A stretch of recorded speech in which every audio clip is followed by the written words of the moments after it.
Good morning students, welcome to Hindi class. बेटे आज हम भाषाभ्यास पाठ 14 करेंगे, स्वाति वाला लेसन। एक थी स्वाति। उदाहरण की तरह शब्दों को अलग अलग करके लिखना है। जोड़े वाले शब्द हैं, इसके बीच में और डालकर फिर आपको लिखना है। पढ़ाई लिखाई, पढ़ाई और लिखाई, माता पिता, माता और पिता, भाई बहन, भाई और बहन, दादा दादी, दादा और दादी, चाचा चाची, चाचा और चाची। वाक्यों को बोल बोल कर आपको पढ़ना है।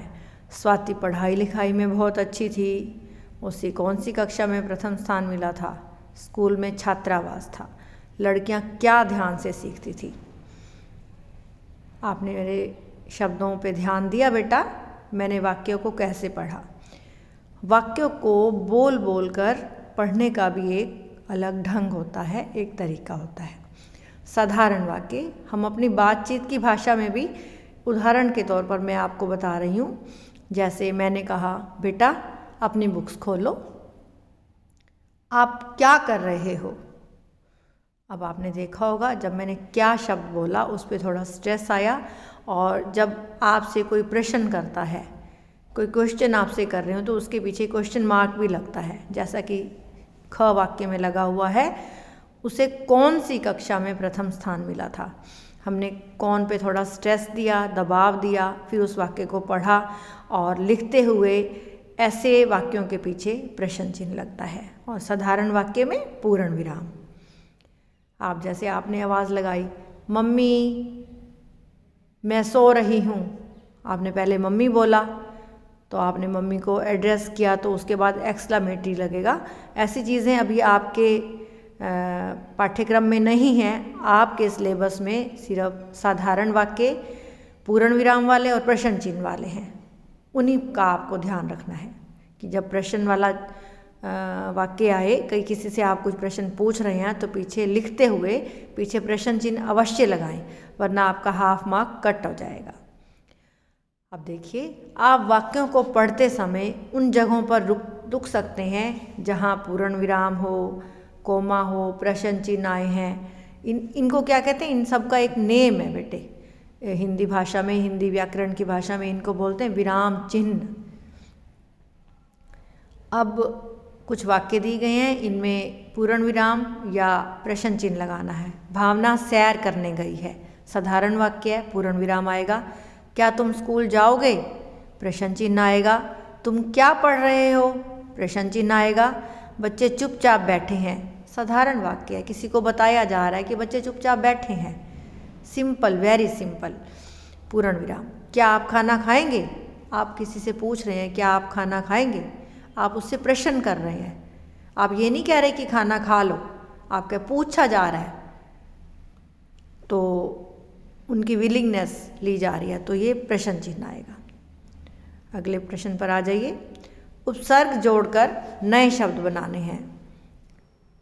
डैश प्लस होश, यहाँ पर आएगा बे प्लस होश। डैश प्लस रक्षा, डैश प्लस भाव, डैश प्लस निडर। सु प्लस रक्षा सुरक्षा, प्र प्लस भाव प्रभाव, नी प्लस डर निडर। ये वाक्य बनेंगे, शब्द बनेंगे नए। बेहोश, सुरक्षा, प्रभाव और निडर।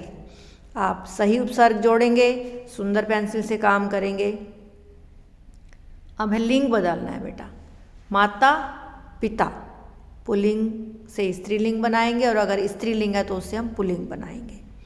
माता स्त्रीलिंग शब्द है, इसका पुल्लिंग बनेगा पिता। मामा पुल्लिंग है, इसका स्त्रीलिंग बनेगा मामी। मालिक, मालकिन, मालकिन। मात्रा ल से हट के क पे आ जाएगी और छोटी ई की रहेगी। मालकिन। मेरे शब्द को ध्यान से सुनिए, मालकिन ध्यान से लिखेंगे आप। श्रीमान, श्रीमती। विलोम उल्टे अर्थ वाले। विष, अमृत। अंधकार, प्रकाश। साहस, डर। हानि, लाभ। वचन बदलने हैं। लाठी, लाठियाँ। तैयारी, तैयारियाँ, रस्सी, रस्सियाँ, लड़की, लड़कियाँ।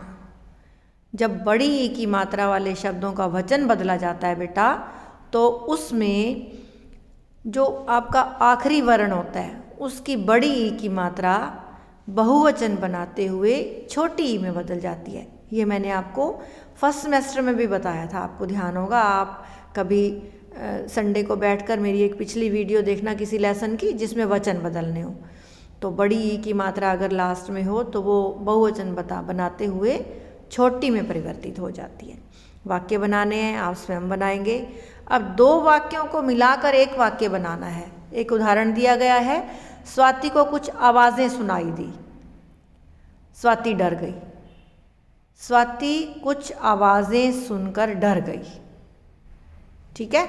अब अगले पृष्ठ पर आपके अभ्यास के लिए है, देखिए, स्वाति जूडो कराटे सीखती है, वह पढ़ाई में भी होशियार है। स्वाति जूडो कराटे सीखने के साथ साथ पढ़ाई में भी होशियार है। ठीक है। स्वाति जूडो कराटे के साथ साथ पढ़ाई में भी होशियार है। Both are right. सोनम अपने घर गई, वह खाना खाकर सो गई। सोनम ने घर जाकर खाना खाया और सो गई। सोनम ने घर जाकर खाना खाया और सो गई। घर में उसका दादा दादी थे, घर में और कोई नहीं था। घर में उसके दादा दादी के अलावा कोई नहीं था।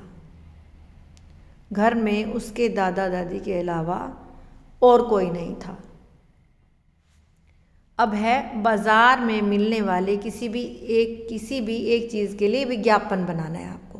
एडवर्टाइज़ आप किसी न्यूज़पेपर से देख सकते हैं, अपनी मर्ज़ी से बना सकते हैं। आप इतनी चीज़ें रोज़ खाते हैं, रोज़ अमूल का बटर लाते हैं, ब्रेड लाते हैं, चॉकलेट्स लाते हैं, फ्रूट्स की, वेजिटेबल्स की बना सकते हैं, किसी और न्यूट्रिशियस चीज़ की बना सकते हैं, किसी हेल्दी फूड की आप बना लेना बेटे मेरे हिसाब से। बाकी तो सारे प्रोडक्ट्स जो मार्केट में अवेलेबल हैं, जो आप अपने घर खरीदारी करके लाते हैं, उससे रिलेटेड कोई भी बनाइए, लेकिन आपका जो विज्ञापन है वो शुद्ध हिंदी में बना होना चाहिए। इस बॉक्स में कोई भी अल्फ़ाबेट जो आपको दिया गया स्पेस, इसमें कोई भी एक भी अल्फ़ाबेट, कोई भी वर्ण, इंग्लिश का कोई भी अल्फ़ाबेट प्रयोग आपको नहीं करना। आप हिंदी का काम कर रहे हैं, इसलिए आप एडवर्टाइज जो विज्ञापन होता है वो भी प्रॉपर हिंदी में बनाएंगे। आज के लिए इतना ही बच्चों। आपका दिन मंगलमय हो। धन्यवाद।